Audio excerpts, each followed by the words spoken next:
Il y a les lovers, les cafés rasseurs, les bikers, les frimeurs, les collectionneurs, les taffeurs, les baroudeurs, les voyageurs et ça fait 35 ans qu'ils se retrouvent tous chez April Moto. Faites comme eux, réalisez votre devis sur mesure sur aprilmoto.com.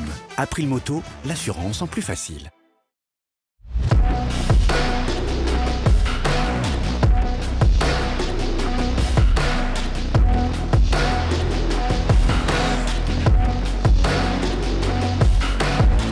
Salut les motards!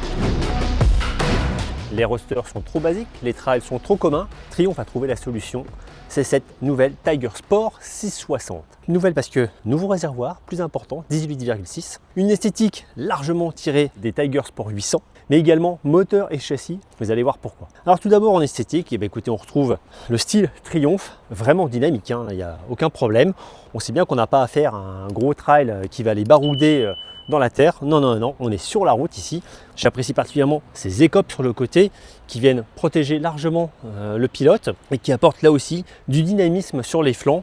Également, une boucle arrière assez relevée pour le coup, je trouve peut-être un petit peu haute, mais très dégagée. Donc là encore, on est sur un sentiment de sportivité. Et puis, une très bonne chose qu'on peut noter directement, ça va être les points d'accroche déjà prêts pour les valises. Donc ça, c'est vraiment un point remarquable sur cette machine et il y en a plein d'autres, vous allez voir. Triumph fera vraiment très fort avec ces Tiger Sport 660. Alors je vous le disais, moteur et châssis comparable à celui de la Tiger Sport 800. En effet, on va retrouver un châssis tubulaire acier intégral, un bras oscillant acier également, mais surtout le moteur a les mêmes fonderies que le bloc 800. Ça va être l'intérieur qui va être légèrement différent. Il reprend davantage les éléments mécaniques de la Daytona 660, ce qui lui permet, avantage non négligeable, d'être éligible au permis A2. Point notable de ce 3 cylindres, largement évolué, ça va être son injection à 3 corps papillonnés au lieu d'un seul, qui va apporter beaucoup plus de progressivité et de précision à l'injection, c'est notable en évolution. Également, l'embiellage, les pistons, les arbres à cam sont différents, pour lui permettre de développer 95 chevaux à 11 250 tours et 68 Nm de couple à 8 250 tours. Donc on a 14 chevaux de plus et 1000 tours de plus pour la puissance et 3 fois rien de plus en couple, mais 2000 tours plus haut. Comme ça paraît beaucoup, vous allez voir qu'en dynamique, c'est plutôt convaincant. L'embrayage est anti-dribble, la sélection est confiée à un quick shifter en montée et descente de rapport. Et oui, la démultiplication est en 1651, ce sont des valeurs qui permettent à cette machine d'être là aussi tonique en évolution. Point d'importance sur cette Tiger Sport 800, ça va être son offre électronique, puisque ce trail sportif s'équipe d'une centrale inertielle à 3 axes 6 directions qui va piloter les assistances ABS et contrôle de traction sur l'angle, contrôle de traction désactivable d'ailleurs. Niveau géométrie, ce trail propose un angle de colonne de 23,1 degrés, donc une valeur largement fermée, une chasse de 97 mm, c'est très court également, et un empattement heureusement un peu plus long de 1418 mm. Donc un ensemble particulièrement tonique. Niveau suspension, on trouve à l'avant une fourche inversée Showa de 41 mm qui va débattre sur 150 mm, dénué de réglage. À l'arrière, l'amortisseur débat sur les mêmes valeurs, 150 mm, mais propose une très intéressante précharge hydraulique déportée sur le côté gauche. On a ici une molette qui permet de régler très facilement la précharge. Et ça, c'est un très bon point pour une machine qui est pensée pour le duo. Pour freiner sa machine, Triumph l'équipe d'étriers Nissin, un montage axial, mais avec des durites tressées, qui vont pincer des disques de 310 mm à l'avant. À l'arrière, on a une pince simple piston qui va serrer une frette de 255 mm. Les jantes à 5 branches en aluminium et à valve coudée, point d'importance aussi, c'est quand même vachement plus pratique de faire la pression comme ça, vont chausser des Michelin Road 5 qui apportent à cette machine une rondeur et une stabilité à la mise sur l'angle. Je vous en parlerai suffisamment en dynamique. La Triumph Tiger Sport 660 place sa selle à 835 mm du sol, mais avec une arcade d'entrejambe très réduite. Vous voyez, 1m84, j'ai les jambes pliées, les 2 pieds au sol sans problème. Une selle basse réduit cette valeur à 815 mm pour rendre la machine d'autant plus accessible. Sur cette Triumph, comme vous pouvez le voir, on a une position légèrement dynamique, sans outrance. On est bien positionné sur le large guidon, ça aussi c'est important. En plus de la bagagerie, cette Tiger Sport 660 propose des vraies poignées pour l'accompagnant, des vraies poignées de maintien qui sont très bien dessinées, qui font pas mal aux mains, même après un usage assez long, donc ça c'est assez remarquable. Les mains près des commodos au standard Triumph, très facile d'utilisation, on est tout de suite à la maison, les boutons tombent sous les mains naturellement, ça c'est un très bon point d'ergonomie, surtout pour une machine à vocation un peu plus routière. Le levier de frein est réglable en écartement, pas celui d'embrayage, mais bon, ça pose moyennement de soucis. Sous les yeux, on va retrouver le combiné d'instruments LCD fenêtre TFT, LCD notamment pour la partie contour qui est moyennement lisible. Ça va, bon, enfin ça pourrait être un petit peu plus gros. Lié donc à une fenêtre TFT qui va permettre d'afficher de nombreuses informations, même la température extérieure d'ailleurs, mais aussi de paramétrer en fait des affichages dont vous n'avez pas besoin. Donc ça c'est une très bonne chose. Toutes les motos ne le font pas, surtout sur cette gamme. Niveau protection, je vous le disais, on a ces écopes qui viennent abriter le pilote, mais on a aussi cette bulle réglable sur 80 mm d'une seule main, même en roulant, ça se fait très facilement. Un élément particulièrement esthétique et efficace. Voilà pour le tour de propriétaire. Maintenant, cette machine, elle est faite pour avaler des bornes. C'est parti. Alors, dès les premières évolutions, déjà on a un très bon freinage, je trouve là. C'est même assez sport, on va dire. C'est assez intrusif.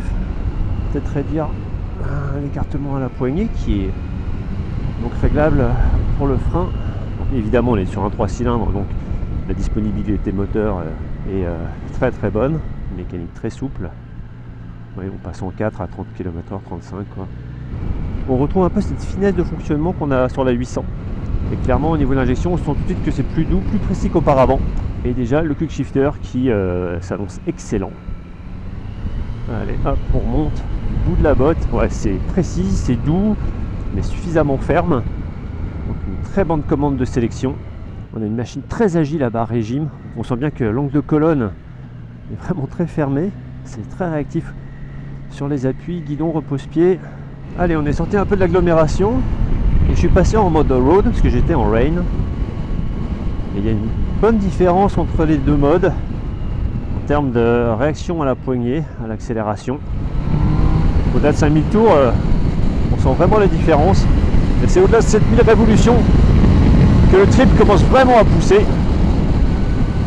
Alors même si les valeurs, comme je vous le disais, de couple et de puissance sont situées à des régimes sensiblement plus élevés qu'auparavant, la disponibilité moteur fait qu'on n'est pas gêné par cette nouvelle disposition. Ouais, clairement, dès 5000 tours, on a vraiment du couple déjà très perceptible. Là je suis en seconde pour avoir un maximum de sportivité aux alentours de 8000 tours. Et je peux conserver, parce qu'il y a beaucoup d'allonges, je peux conserver ce rapport vraiment longtemps jusqu'à la zone rouge qui a été augmentée sur ce bloc à plus de 12 000 tours. On a vraiment de quoi faire en termes de dynamique. Le dernier rapport tire un peu long. Les remises de gaz, même à 8000 tours, j'avais senti c'est pas tout à fait comme on veut. Par contre, si on garde la 5, et là on a quand même beaucoup plus de dynamique. On est bien calé sur l'angle. Les relances, c'est hyper progressif, l'injection est parfaitement calibrée. Voilà, on n'a pas d'à-coups, c'est vraiment top. Même à des régimes élevés. Et puis également, on peut compter sur l'agilité de la machine, une bonne précision, avec quand même des débattements de 150 mm qui sont relativement sensibles, un amortissement assez souple globalement. On a tout de même un bon ressenti d'avant, même si on est assez loin de l'axe de roue. Enfin, la gomme Michelin fait vraiment bien le job. J'avais peur que ce soit un peu trop rond ces enveloppes. Et en fait ça va bien avec le caractère de cette moto. Ça compense la vivacité de la partie cycle, je trouve. Et même si on sent quelques mouvements sur l'angle, l'ensemble reste très sain. La moto se guide parfaitement bien. C'est toujours sensible aux appuis repose-pied et guidon. On a une moto vraiment équilibrée. À la prise des freins, à la suspension, on contrôle bien sa plongée. Alors le freinage manque un tout petit peu de puissance sur les plus grosses décélérations. Et puis il y a le transfert de masse sur cette machine qui est relativement sensible. Donc c'est vrai que tout ça influe sur la décélération. Mais comme je vous le disais, c'est vraiment quand le rythme commence à être assez intense. Globalement, la décélération de cette machine est largement suffisante. Et les capacités d'accélération, sans souci. Hop. De nouveau, je rentre la seconde pour avoir du frein moteur. Alors par contre, ce qu'on a remarqué, c'est que l'ABS, il rentre assez vite en action, tant sur l'avant que sur l'arrière. L'autre bon point, c'est la protection de cette machine. Là, en position haute, la bulle renvoie le flux sur le haut du casque, sans remous. Ça, c'est un bon point. Également, le buste est bien protégé. Il n'y a guère que les bras qui restent dans le flux d'air. Donc pour une routière, elle fait assez correctement son boulot. Cette Triumph Tiger Sport 660 m'a particulièrement convaincu en dynamique. On a une machine qui s'emmène très facilement, une prise en main évidente, beaucoup de naturel à son guidon, ce qui permet de rouler fort dès qu'on le souhaite, surtout que la mécanique répond présent à tout moment avec ce nouveau bloc 3 cylindres, cette nouvelle injection notamment. On a du couple dès l'hémi-régime, dès 6000 tours et évidemment beaucoup d'allonge. C'est une moto qui donne beaucoup de qualité dynamique. Le freinage est également convaincant. On a quand même quelques transferts de masse assez sensibles sur ces éléments qui privilégient plus le confort que la performance absolue. C'est tout à fait conforme à la vocation de cette machine. On peut également paramétrer facilement la précharge de ce ressort, donc c'est plutôt un bon point. C'est vrai qu'on aurait aimé une hydraulique un petit peu moins lâche pour avoir une précision encore en pilotage soutenu un peu supérieure. Enfin, globalement, c'est une machine qui fait largement le boulot, très bien équipée, déjà prête pour la bagagerie, une machine avec un confort remarquable également tant pour le pilote que pour le passager. C'est une moto qui se destine au duo, une Tiger Sport 660 qui protège largement également son pilote, beaucoup d'équipements qui va de la bulle, de la centrale inertielle, quick shifter, enfin vraiment un ensemble très complet qui fait de cette moto une machine particulièrement convaincante et concurrentielle puisque cette Triumph est placée au tarif de 9 995 €. On lui opposera tout d'abord un autre 3 cylindres, celui de la Zontes 703F. Tarifé 7 999 €, ce bloc délivre aussi 95 chevaux et 76 Nm de couple, mais pèse 236 kg. Et oui, face à ce trail qui en pèse 211. Donc on a quand même 25 kg d'écart. Et surtout, le 3 cylindres est largement moins agréable au sein de la Zontes. Également les commodos, au bout de plusieurs mois, j'ai toujours du mal à savoir où sont les clignotants, tandis que sur la Triumph, tout est évident. Autre opposante remarquable, la Yamaha Tracer 7, 9 999 €, mais beaucoup moins puissante. Et pourquoi pas la Kawasaki Versys 650, 8 449 €, mais là aussi une puissance largement en retrait.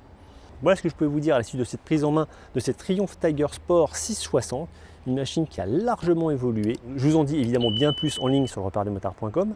N'oubliez pas de vous abonner à la chaîne YouTube et moi je vous retrouve très bientôt pour un nouvel essai. Ciao!